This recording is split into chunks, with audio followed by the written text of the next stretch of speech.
Hello বন্ধুরা, আবারও একটা নতুন ব্লগ নিয়ে চলে এসেছি। পাখি আর আমি আমাদের পুচুন মানে প্রিয়াংশু কিন্তু বেরিয়ে পড়েছি একটু বেরি করতে। দাঁড়াও বলে দিই কোথায় যাচ্ছি। যাচ্ছি হচ্ছে আমাদের ননদের বাড়ি। আসলে মাসি শাশুড়ির একটু শরীরটা খারাপ, তো সেই জন্য মাসি শাশুড়িকে দেখতেই যাচ্ছি। আর সেটা হচ্ছে মাসি শাশুড়ি রয়েছে তার মেয়ের বাড়িতে, মানে আমাদের সম্পর্কে ননদ। তো সেখানে চলে যাচ্ছি পাখি আমি আমাদের ছোট্ট পুচকুকে নিয়ে। তো চলো আমরা বেরিয়ে পড়েছি। আমরা কিন্তু বালিতে নেমে গেছি স্টেশনে, মানে কন্যগর থেকে ট্রেন ধরে বালিতে গেছি, সেখান থেকে বালি হল্ট থেকে কিন্তু আমরা চলে গেছি ওদের বাড়িতে। তো চলো দেখতেই পাচ্ছ আমি কিন্তু হাঁটছি আগে, তারপরে কিন্তু প্রিয়াংশু কিন্তু পাতার সাথে, মানে যেহেতু পাখি কেউ পাতা বলে ডাকে, পাতার সাথে কিন্তু হাঁটছে। তো চলো প্রথমে আমরা কন্যগর থেকে মিষ্টি নিয়ে নিয়েছিলাম, তারপরে ভুজিওয়ালার দোকানটা থেকে কিন্তু একটু নিমকি টিমকি চিড়ে ভাজার প্যাকেট নিয়েছিলাম। তো সেখান থেকে কিন্তু ম্যাজিক পেয়ে গেছি একদম বালি হল থেকে, দেখতেই পাচ্ছ ম্যাজিকে বসে পড়েছি, পেছনে অনেক লোক, পুরো ভরপুরটি একদম ম্যাজিকটা। তখনও কিন্তু বৃষ্টিটা আরম্ভ হয়নি, বৃষ্টিও কিন্তু আমাদের সাথে সাথে যাচ্ছে। দেখো দেখো আকাশটা কিন্তু খুব সুন্দর লাগছে, আর এত ভালো লাগছিলো দেখতে কি বলবো। তাই ভিডিওটা না করে কিন্তু পারলাম না। দেখো ভিডিও করতে করতে কিন্তু ম্যাজিক দাঁড়িয়েও পড়ছিল, লোকও উঠছিল। চলো চলো চলে এসেছি দক্ষিণেশ্বরের কাছে। ওই জায়গাটা যা লাগছিল না বন্ধুরা, মানে কি বলবো, আমার এখনও চোখে ভাসছে। ভিডিওটা দেখেই বুঝতে পারছো তাহলে আমি সেই জায়গাটায় ছিলাম, তাহলে কতটা সুন্দর লাগছে। তো দেখো একদম দক্ষিণেশ্বরের মন্দিরের সামনে থেকে কিন্তু যতটা পেরেছি কাছ থেকে তোমাদেরকে দেখানোর চেষ্টা করেছি। তো চলো বন্ধুরা, আজকে অনেক দিন পর কিন্তু যাচ্ছি ননদের বাড়িতে। আসলে এই নিয়ে 2 সপ্তাহ আগে যাওয়ার কথা ছিল। প্রথম সপ্তাহে কিন্তু এরকম ঝড় বৃষ্টির জন্য যেতে পারিনি, তারপরের সপ্তাহে ব্রিগেড ছিল সেই জন্য যেতে পারিনি। এই করে করে যাওয়াই হচ্ছিল না। অনেক দিন ধরেই কিন্তু দেখতে যাওয়ার কথা মাসি শাশুড়িকে।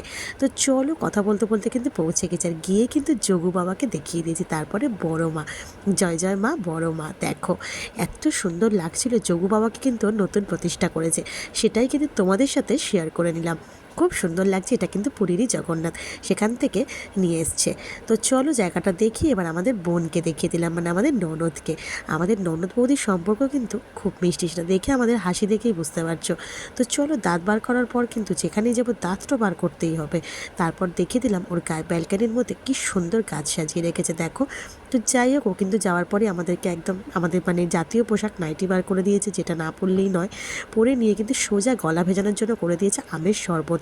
তো দেখতেই পাচ্ছ গলাটা কিন্তু ভিজিয়ে নিয়ে গলাটাকে একটু শান্ত করলাম, কারণ যতই বৃষ্টি হোক গরম কিন্তু একটুও কম নেই। তো যাই হোক, গরম কমানোর জন্য কিন্তু পাখিও খেয়ে নিয়েছে। পাখির তখন মোটামুটি খাওয়া প্রায় হয়েই গেছে। আমি তখন কিন্তু একটু ভিডিও করে একটু ঢং সং করে তোমাদের সামনে কিন্তু খাওয়া শুরু করেছি।